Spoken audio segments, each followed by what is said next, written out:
Joining us now is our medical expert, Dr. Cedric McFadden. And we're addressing today how COVID-19 has changed hospital stays and doctor visits. So one of the things that's changed, of course, is the telehealth piece. Yes. So what kind of visits can we do via telehealth? Well, almost any. Some doctors are diagnosing anything from appendicitis to strep throat just by using the telephone. And telehealth, obviously, that's not anything that's new. That technology has been around for decades, even before we had tablets and smartphones.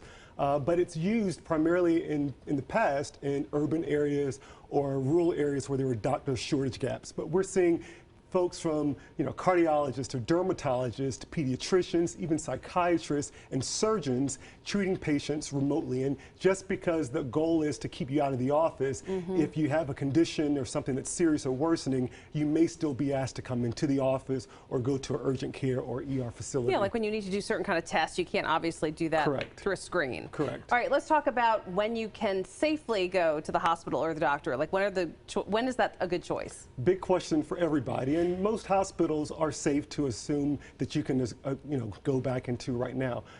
They're making recommendations right now for how we take care of patients, from how we isolate you to how well we treat your family members when you come in. So most hospitals right now are making those recommendations. Hospitals in the U.S. are safe to, go back into. And what changes can we anticipate when we do go to the doctor or the hospital? So you may see those changes even before you go into the building, because you may be asked to wait in your car until your appointment time is actually settled and you can go right into the exam room. You may see less magazines in the waiting room. You may see no toys in the pediatrician's office because, again, we're sterilizing those spaces, we're keeping them safe and protecting you while you're there. If you're in the hospital, you may have limited or no visitors allowed, and that's, for some people, that can be quite prohibitive to having any procedures done because we want our family members around. But we're taking those steps to keep you safe and to keep your family members safe while you're there. Some people have asked this question. We've gotten this in our question segment that we do live at 5 before. But if you are in the hospital and you really have to be there and you require a blood transfusion, can you in any way contract COVID-19 from a blood transfusion? So COVID is not transmitted through blood transfusion, so blood transfusions are safe to assume that you can have. When you donate blood, there are questions asked for the donors. What's your history? Have you had any symptoms? We get healthy people to donate blood, and that blood is very well regulated and tested. We also want to use this as a plug to have healthy volunteers continue to donate blood so that we can have adequate amount for patients when we need it. And how concerned are you and other doctors in the medical community that people, out of fear of catching COVID, don't go to the doctor when they need to right now? So that is the concern. I mean, across the country, we've seen decreased number of doctor visits as well as visits to urgent care and ER docs.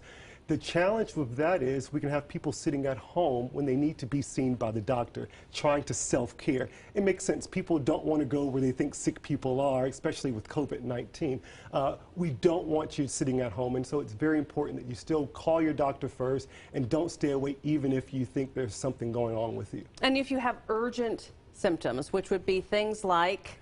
Trouble breathing. Chest pain, you're noticing a discoloration when you're trying to breathe from your lips or from your skin. Those are things that you need to call. Even if you're confused or passing out, those are things that you do not need to be treating at home. So definitely don't hesitate to call the doctor. Correct. Or even 911 if it's an emergency situation. Yeah, because again, the EMS is still working, doctors are still working, and there may be some things that we can talk by telephone or talk by video visits. And so those appointments are still regular visits. You'll still get an appointment time for those regular visits, but we still need to make that contact with you.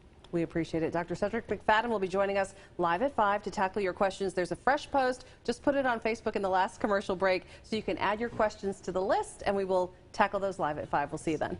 You're watching Carolina's Family at 4. We're coming right back.